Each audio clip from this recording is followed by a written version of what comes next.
it was thrusted out without any policy, and that's where always finding that issues now because you can't pull the bear back into the cage. He's out. Greetings and salutations and welcome to the Odd Coaches Podcast. Happy New Year to everyone. I am Dr. Keith Adams, and with me today on this Throwdown Thursday edition, Captain for Life, Will Cott. Will, how are you doing on this taping day, sir? Doing good, doing great. Happy New Year to everybody. Yes, glad to get back into this. And also with us today, our favorite administrator, and I need him on today's show, Robert Abney. Robert, how you feeling, man? I'm doing all right, man. Living the dream as always. Let's go. All right. So on today's show, this is a special edition. We're kind of talking about the state of college sports. The NCAA college football playoff championship takes place and would have already determine the winners. So next week's show, we'll do a full wrap up of the college football season. But there's a lot of things going on and a very big meeting this week. So I wanted to focus on that. So again, next week we'll wrap up college football and then increase our coverage of college basketball on the Thursday show. But segment one, we're going to talk about an overview of concerns in terms of college sports. Segment two, we'll talk specifically about NIL, name, image, and likeness. And in segment three, we'll talk about some potential solutions. So let's jump into it. We're in a time of massive public change. We don't have all the answers, but it's important for shows like the OCP to organize thoughts and have these questions. And my doctoral research focuses on student athlete academic and athletic motivation. And I've worked with student athletes in my own doctoral research from 19 different Division I sports about academic and athletic motivation. In a nutshell, my study found that there's a statistically significant relationship, don't want to overdo you guys, between academic and athletic intrinsic motivation, which is you doing something because you inherently want to do it. And there's little to no relationship between academic and athletic extrinsic motivation, meaning you're doing something because of some external factor like money. Okay. So what does this mean? It means priorities are a little off in terms of short-term, midterm, and long-term goal setting. And that's one of the reasons why there's such a high number of student athletes in the transfer portal. So the CKA Save project really focuses on helping student athletes obtain a degree as well as profit off their name, image, and likeness because, wait for it, you can do both. So we pride ourselves on being independent thought leaders. So individuals, teams, high schools, college, let's talk about finding a better balance between academic and athletic motivation. We've got workshops, we've got programs, we've got all types of things we can do to assist. So before we transition into segment two, where we'll really dig into NIL, Will, as somebody who's not only played for me, but works for me, any initial thoughts you have on NIL and what student athletes are currently going through? Yeah, I think we're going to a new era, like we've kind of talked about. And if you follow the OCP, I've talked about, we've put this new whole environment and we have no rules and we're all trying to figure it out. I mean, the NCAA is trying to figure out students. I mean, imagine being a football player who has to now manage your time in between your, that you don't have really for football. And then now you have to get a little NIL stuff, done. And obviously, more importantly, go to class and, get good grades. It was long story short, it was thrusted out without any policy. And that's where always finding that issues now because you can't pull the bear back into the cage. He's out, he's doing his thing. So, it's going to be a long process, but I think if they include all the people, the athletes, the student athletes, the coaches, the politicians, business owners, they can come up with a resolution. I think that can work for everybody, but that should have been done 5 years before we even got here. So I'm hopeful. I'm hopeful. So that's really what I got to say. All right. And Robert, as our administrator, What are your thoughts on the direction all of this is going in? Well, I think one thing that's really important to think about is, and you touch on this in your study, talking about intrinsic motivation, is the athletes being self-motivated, and what the current environment is, how the current environment is really not promoting that in any way, shape, or form. Everything that we're talking about with NIL and with the portal, all of that is extrinsic.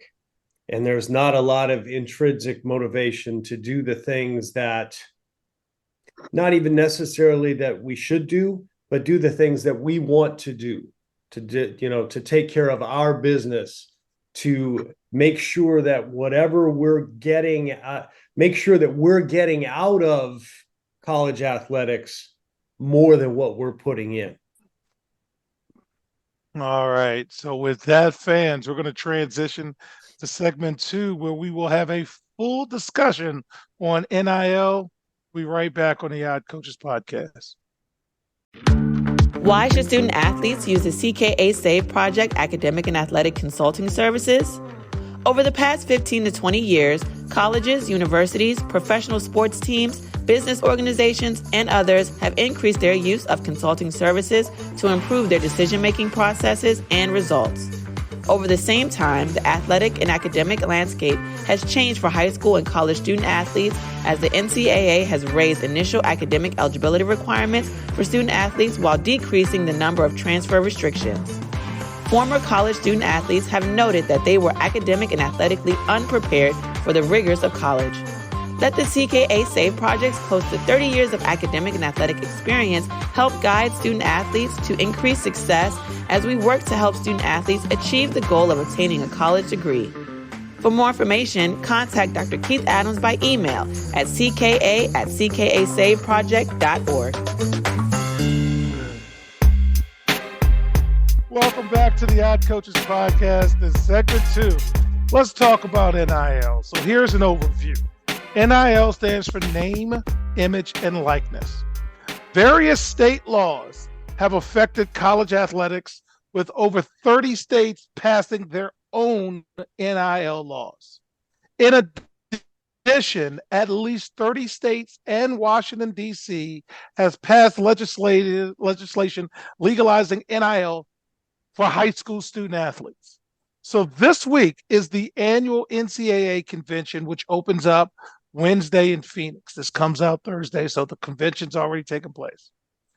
Charlie Baker, the NCAA president, who we've talked about since he's come in as a former politician, has a sweeping proposal that you should hear information about throughout the week to establish a de facto pay-for-play model. And it could be approved either in its full totality or partially through several pieces of legislation.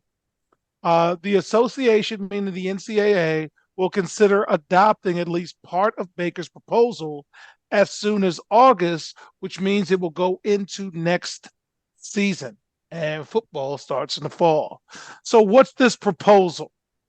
Baker proposed allowing schools to directly negotiate NIL deals with athletes and establish an annual trust fund of $30,000 per athlete. This all could come with the creation of a new subdivision for rulemaking purposes. In other words, these big schools who have the money can form their own branch of NCAA and do it however. So in terms of the initial thoughts, before I go to my esteemed panel here, in an NCAA Division I Board of Directors agenda distributed to members, the board generally agreed that some of this can actually be passed. The first indication that major college athletics could further subdivide happened since 1978, and this pay-for-play proposal need not be adopted.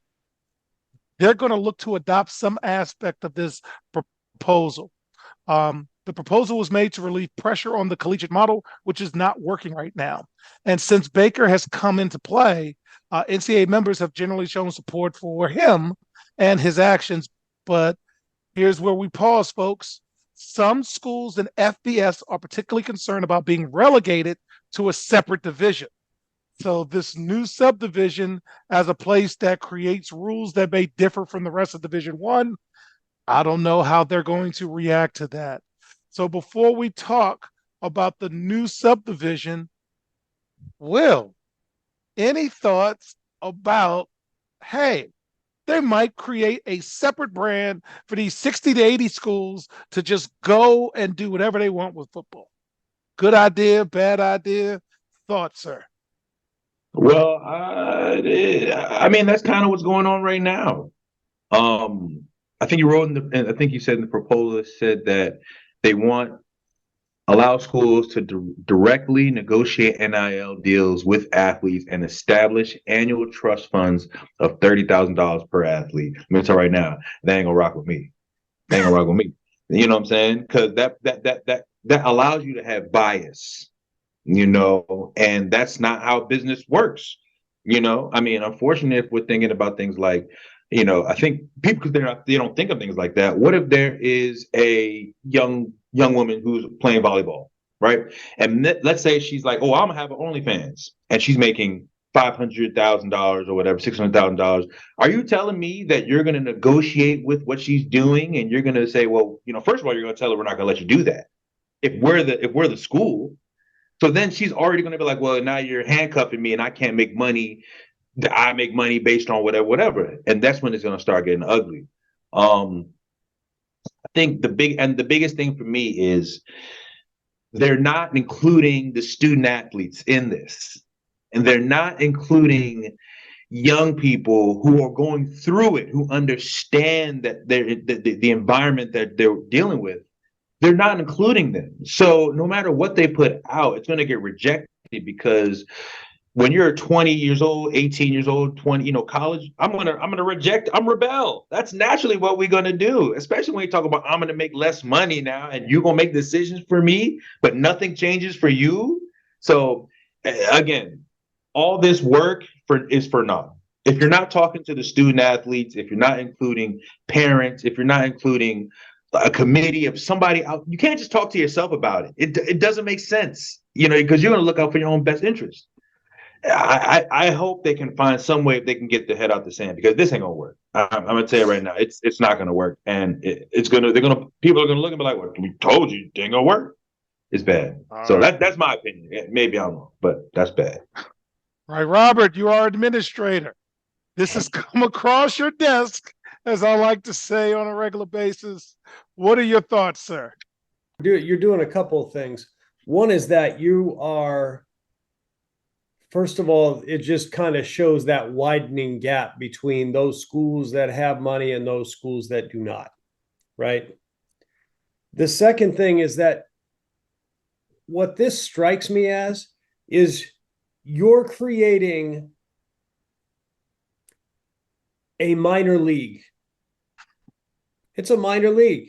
It's farm teams for, the NFL's, farm teams for the NBA, WNBA. That's essentially what you're doing. And this has nothing to do with student athletes. Emphasis on student. Has nothing to do with academics whatsoever. This is all about, it's all a money grab. It's all about, and I mean, we all know that athletics have driven the financial bus at colleges and universities around the country. We've all known that has happened for years. And I mean, and what this does really is it says, okay, we're just going to call it what it is. We're in it to make money. We're not in it to make sure that our kids are educated. All right. So the new subdivision, folks. So we're all on the same page with this. In a new subdivision, member schools could conceivably raise the football scholarship limit From 85 to 95, that's just an example. The trust fund presents a potential problem because the average school would have to come up with what several administrators have estimated to be at least $6 million out of their budget. One FBS athletic director said, and I quote, "I don't like how it was done. I do believe there's a lot of implications out there that haven't been thought through from a legal standpoint." So fans, we're going to pay attention to this story as we have since the inception of the show. And when we get back, Dr. Adams is going to have some suggestions that we'll get the panelists' thoughts on them and see if the NCAA listens to the show. We'll be right back on the Odd Coaches Podcast. The reviews are in for Dr. Keith Adams' book, Finding the Balance, My Personal Journey to Academic and Athletic Success. College professor and student-athlete academic expert Dr. Lisa Rubin said, "There is nothing out there like this book, so I do hope people will pay attention and give it a read." Former George Mason standout Fowler and Campbell said, "Consider this book an opportunity to work directly with Dr. Adams, just like I did. I assure you that there will be something you can take away that will be useful to you throughout your personal journey." Ryan Waite, a recent college graduate who is a software engineer, said, "I like how the book is based on research, which makes it good for general students as well as student athletes." The book serves as both a memoir to Dr. Adams' 30-year academic and athletic career, as well as an instructional guide to assist student athletes, parents, coaches, teachers, and administrators navigate through the challenges of finding a better balance between academic and athletic success. The book includes over 15 personal stories and anecdotes from Dr. Adams, along with numerous former players and colleagues from a variety of sports and endeavors. You can order your copy at www.ckasaveproject.org. From the main page, simply click CKA Save Project Services and order the Find the Balance book. For more information, contact Dr. Keith Adams by email at cka@ckasaveproject.org. Welcome back to the Odd Coaches Podcast in segment 3. I wrote a book, Finding the Balance, My Personal Journey to Academic and Athletic Success. And within that book, I talked about my own research study and the suggestions that I made. And at the end of the day of finding the balance, it just simply means you can do both. So here are the academic suggestions that I made. Let's see if they still hold true. 1, high schools should create tiered eligibility requirements for student athletes. By creating tiered eligibility requirements, it will create different levels of eligibility based on the student athlete's academic, not athletic performance. So, for example, if you have a 2.0, you're eligible for all team activities. But if you're a 1.85 or below or something like that, instead of saying you can't participate, maybe you can participate in like home games only.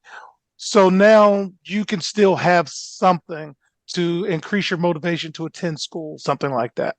Number 2, colleges and universities should have student athletes adhere to the same admissions requirements as the general student population.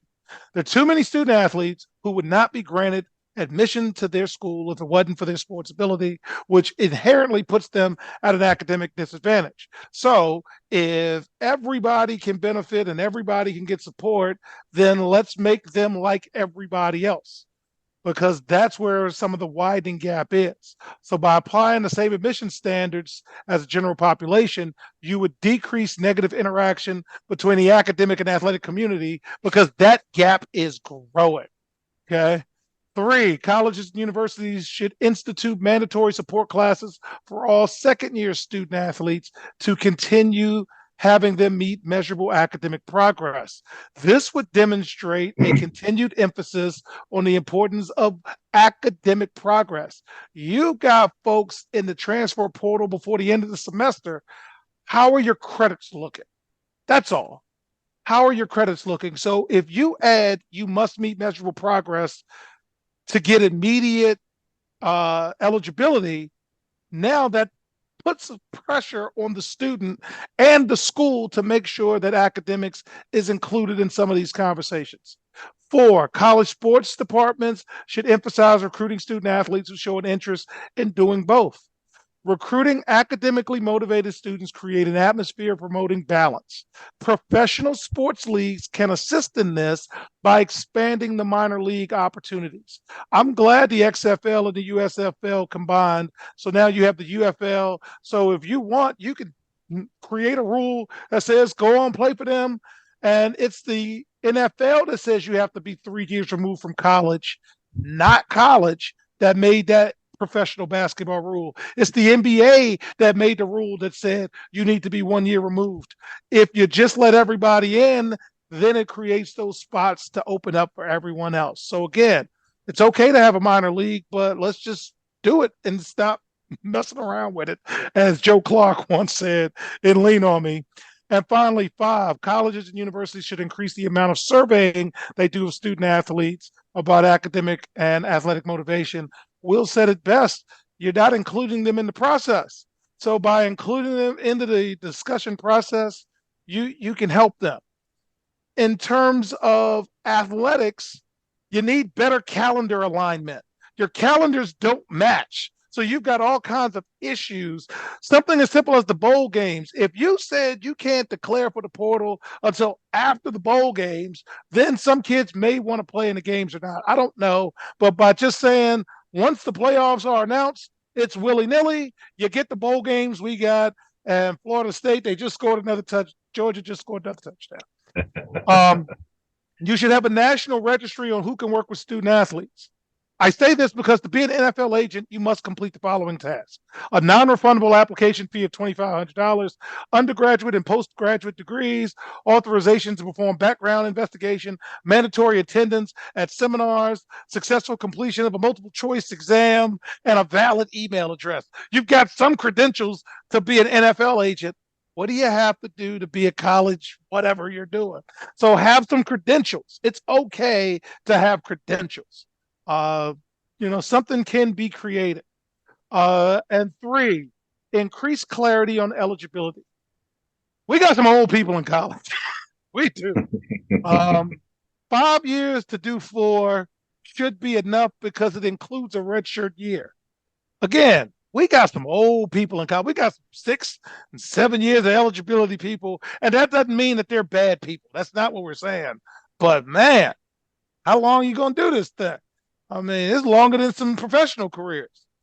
And nothing I have mentioned is not without flaw. And I'm not saying I have a perfect plan. I'm not saying this, but my focus in terms of the CK Save project is to increase structures, which are boundaries, discipline, which is accountability, and support, which is high levels of help.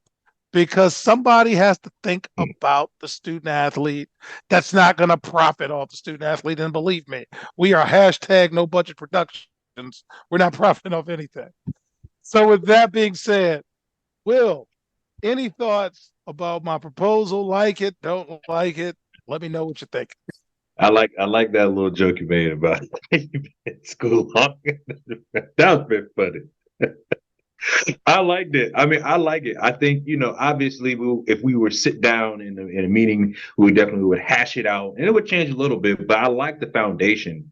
The first thing I would change is number 1, high school, a tiered eligibility requirement. I mean, the kids are already tiered in terms of education. You got the honor students, you got now the hold on, students. Will. We're going to go back without using names. There are some people who are ineligible that if they could have been around our structure would have been better. But because you have a cutoff, you're just on your own. So let us bring them in and at least give them something to keep them going, because some of them cats, won't say names, they just left and we don't even know where they are. And again, we didn't say names. Yeah. So I mean, that is something that we could discuss, obviously, when it hits the meeting. But in terms of I like that though. Keeping them on the team, you can practice. You're still at what's the probation or something like that. Yeah, you're on probation. You have to go to study hall. You know what I'm saying? You can travel to games, but you're dressed, and you got to wear a suit. You can't wear sweats, can't wear jeans. You got to wear dress. You got to look. This is part of your. You know what I'm saying? This is your requirement that you have to do. Get back onto the team on top of your grades. And then the other thing I would like to add, especially the National Registry, I would like to add continuing education as well. I think if you're going to be part of this organization, you can't just pay your $2,500 and be, 85 years old, like, well, I'm in here. That's it for me. No, you have to continue going to these things. You have to go to credits. You have to get hours at the end of the year. It says, okay, Mr. Cotton, you've you've success all the completions that you needed. What about your 60 credit hours that you for continuing education? I'm like, oh crap, da da da da da da. Hey man, that's part of the thing. So that's what I would add: continuing education, just so you can get kind of these new, because these rules change and these laws change so change fast, and so it'd be good to have that and talk. But other than that, it's a great foundation to have a conversation to start hashing things out how it should go. All right, and now I'm nervous because my administrator's here and he's gonna tell me. Robert, you've got the floor, sir.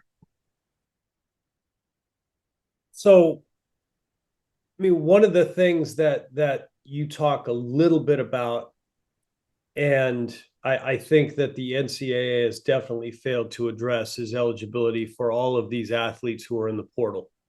What does that look like? What are the requirements from going? As far as I know, there are no requirements. You leave one school, you go to another, and you're good. And there's no required progress towards graduation.